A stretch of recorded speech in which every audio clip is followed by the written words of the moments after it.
Hello everyone, welcome back. This is the platform of competitive hybrid schooling system. बच्चे हम लोग आज discuss करेंगे mock test 2 class 12th biology for the exam preparation of CUET part 3 right. अब इसमें हम लोग देखेंगे लास्ट वीडियो में हमने पार्ट 2 में क्वेश्चन नंबर 25 तक डिस्कस किए थे. अब हम लोग 26 क्वेश्चन देखेंगे. विच of the following infectious disease can not be controlled by antibiotics. ऐसी कौन सी इन्फेक्शियस डिजीज़ है जो हम एंटीबायोटिक से कंट्रोल नहीं कर सकते. तो आपके पास है whooping cough, diphtheria, pneumonia and common cold.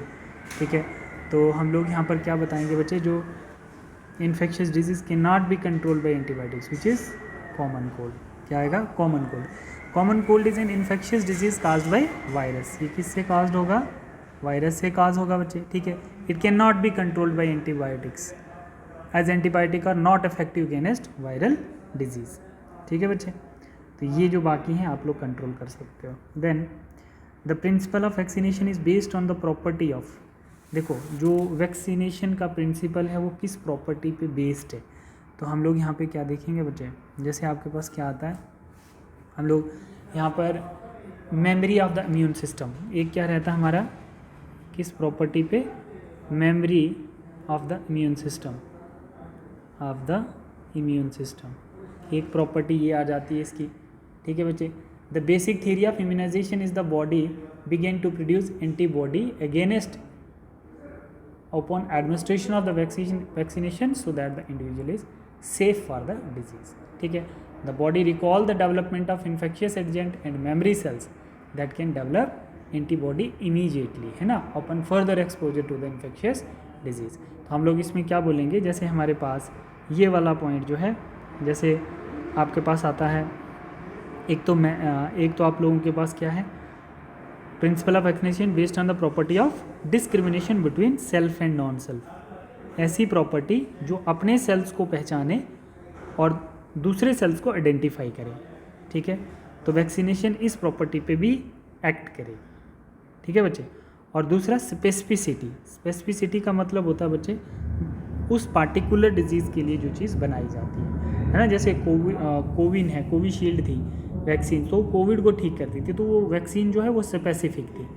ठीक है, तो vaccination is based on the property of specificity and discrimination between self and non self. तो इसका थर्ड पार्ट जो है ये राइट आंसर है.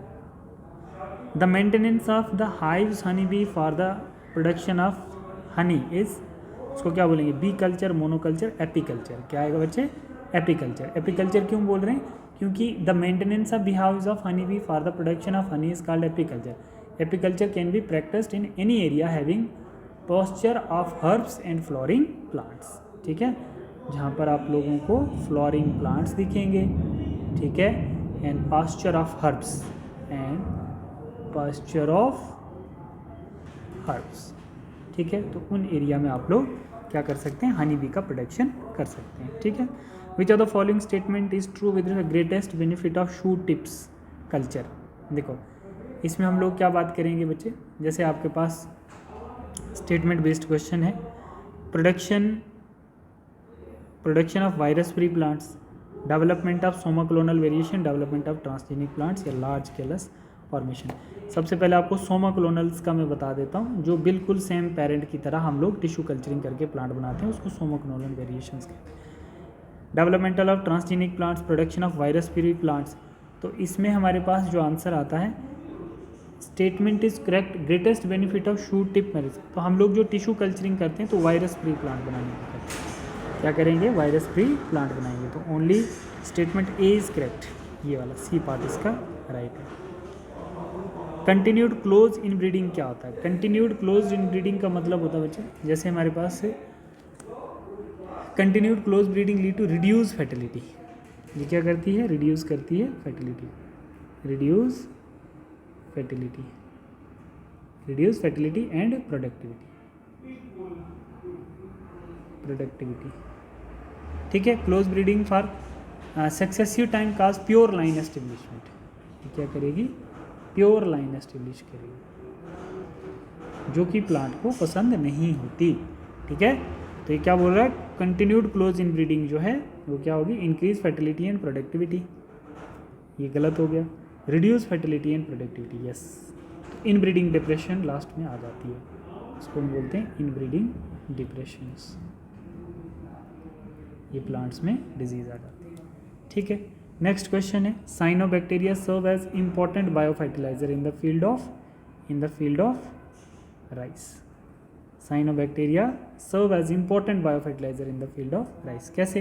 Rice field contain water all the times, ठीक है, और होगा क्या, उसमें साइनोबैक्टीरिया इजीली ग्रो कर जाते हैं और उन साइनोबैक्टीरिया ने एटमॉस्फेरिक नाइट्रोजन फिक्स करनी होती है और वो नाइट्रेट से नाइट्राइट देन इंक्रीज फर्टिलिटी। ठीक है, तो उससे क्या हो जाएगा, फर्टिलिटी इंक्रीज होगी। बैकेलोवायरस आर पैथोजेंस, है ना, बायो कंट्रोल एजेंट है, तो ये क्या करेगा बच्चे, attack insect and other arthropods. ठीक है, attack insect and other arthropods. Baculovirus एक पैथोजेंस है जो आर्थ्रोपोड्स की सारी स्पीशीज, कुछ स्पीशीज होते हैं जिन पे वो अटैक करता है। Majority of baculovirus used as bio control agent, fall under the genus nucleopolyhedrovirus. इसको हम लोग क्या बोलते हैं बच्चे, न्यूक्लियोपॉलीहाइड्रोवायरस भी बोलते हैं। तो लिख लेना बच्चे,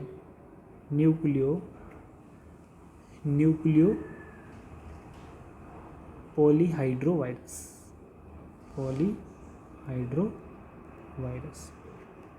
ठीक है, तो इसका राइट आंसर क्या होगा बेटा, इसका जो राइट आंसर है वो है बी। क्वेश्चन नंबर 33 में क्या बता रहा है, treatment of waste water is done by the heterotrophic microbes naturally present in portable water, naturally present in sewage. कैसे? Treatment of waste water is done by heterotrophic microbes, है ना, naturally present in sewage released from municipal waste water. Sewage contain number of harmful pathogens causing numerous diseases. ठीक है, who among the following was awarded, इसमें से किसको award मिला था, हाँ, कैलीमुलस। मेमोरी बेस्ड क्वेश्चन है ये आपका। The separation and purification of recombinant protein product is called tissue culture down streaming. मैंने आपको बताया था अप स्ट्रीमिंग कहाँ तक होता है, जब तक हम लोग बायोरिएक्टर में से रिकॉम्बिनेंट डीएनए में से डिजायर्ड जीन्स को सेपरेट करते हैं, तो वो क्या कह रहा था, अप स्ट्रीमिंग प्रोसेस। बट जब हम लोग डिजायर्ड जीन्स को सेपरेट कर लेते हैं, है ना, इकोलाई की बॉडी से, तो उसको हम लोग क्या बोलते हैं, डाउन स्ट्रीमिंग प्रोसेस कहते हैं। ठीक है, नेक्स्ट कह रहा है introduction of alien DNA mean foreign DNA into host cell achieved by making them. देखो इसमें हम लोग क्या बताएंगे, जैसे हमारे पास using gene gun methods, alien DNA into host cell, तो हम using micro injection, lysosomes using gene gun methods. The Indian Parliament has cleared second amendment of the Indian Patent Bill to all of these, तो पहले कर दिया इन्होंने। Take issue related to patent terms, emergency provisions and research, ठीक है, to prevent patent of turmeric and neems, protect patent of basmati rice by multinational companies। देखो जैसे हमारे पास क्या है, to take issue related to patent terms, मैंने आपको बताया था बायोपायरेसी, बायो पेटेंट, है ना, तो क्या होता है कि आप अपनी मर्जी से कोई ऐसा रिसर्च नहीं कर सकते जिससे नेशनल लॉस हो सकता है, उसके लिए एक इमरजेंसी प्रोविजन रिसर्च होती है, उससे परमिशन आपको लेनी पड़ती है। तो ये वाला आंसर आ जाएगा आपका। The current interest in the manipulations of microbes, plants and animals have raised, इसमें क्या आएगा बच्चे, individual ethical issue, uni important ethical question, serious ethical question. The current interest in the manipulation of microbes, manipulation होता है मतलब किसी भी plants और एनिमल्स या माइक्रोब्स के जीन का छेड़छाड़ करना, है ना, तो क्या होता है, एक सीरियस इथिकल इशू रहेगा। ठीक है, मेडिटेरियन ऑर्चिड्स ऑपिथेरेंसिस पोल्यूशंस बाय, इसमें क्या होगा, brood parasitisms, coevolutions, sexual deceits and coevolutions sexual deceits and pseudo copulations या सीडो कॉपुलेशंस ओनली। तो कोएवोल्यूशंस इसमें क्या आएगा बच्चे, coevolutions, sexual deceits and pseudo copulation. Mediterranean orchids Ophrys ensure pollinations by coevolutions. ठीक है, ये क्या होता है, ये कैसे पॉलिनेशंस करेगा बच्चे, pollination by coevolution, but sexual descents and pseudo population 1 petal of flower bear in the uncanny resemblance to females of bee in size, color and making. तो इसमें कौन सा आएगा बच्चे, ये वाला सी पार्ट आएगा आपका. In competition, the superior competitor eliminates the inferior ones. This statement is called, इसमें क्या होएगा, जैसे in competition superior competitor eliminate the inferior one, ये कंपटीशन वाला आ जाएगा ना, जो दो टेरिटरी पे टाइगर फाइट करते थे. तो यहाँ पे क्या आएगा बच्चे, गॉजेस प्रिंसिपल. ठीक है, जिसमें क्या होता है, एक कंपटीटर दूसरे को एलिमिनेट कर देता है और फिर वो न्यूट्रिशंस के लिए वहाँ पे फाइट कर रहा होता है. तो वो गॉजेस प्रिंसिपल आएगा यहाँ. ठीक है, इसका मतलब क्या होता है, two closely related competing for the same resource can not coexist indefinitely and inferior will eliminate, which is Gause's principles. Salt concentration which is salinity of sea measured in the part per 1000. तो ये आपको याद रखना पड़ेगा बच्चे, 30 to 35. कितना आएगा, 32 salt concentration of the sea measured in part per 1000. The amount of energy flow in ecosystem generally कैसे होगा, decrease at which higher trophic levels. Decrease at which higher trophic level. ये गलत हो जाएंगे बच्चे. ठीक है, बट हम लोग इसको कैसे बता रहे हैं, क्योंकि energy decreases is at move up trophic level. कैसे मूव करेगी, एनर्जी हमेशा मूव अप करती है ना, मूव अप ट्रॉपिक लेवल.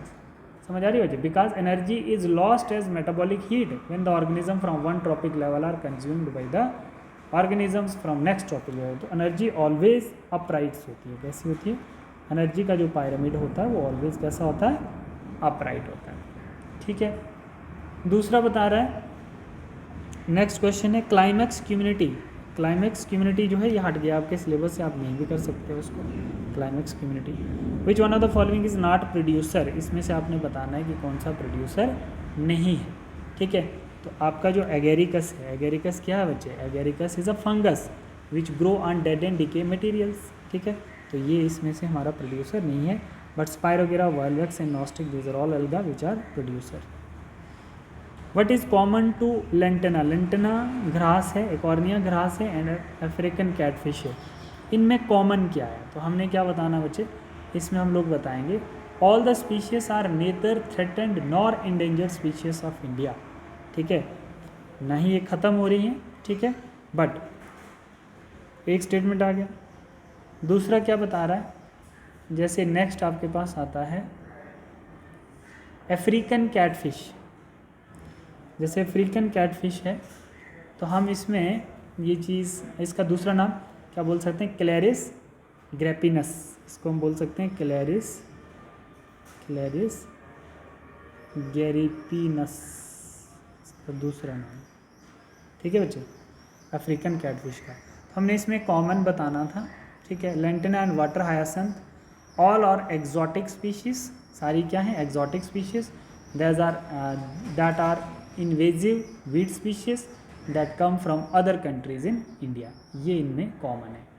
ठीक है, ठीक है बच्चे, तो हम लोग इसमें क्या बोलेंगे, जैसे इसका हमारे पास जो राइट आंसर आता है ये वाला, all the species are neither threatened और not endangered species of India. ये कॉमन, तीनों इक्वल अमाउंट में है, ना ये ख़त्म हो सकते हैं और ना ही इंडेंजर्ड लाइन्स पे हैं. दूसरा, it is observed that the species diversity decrease as we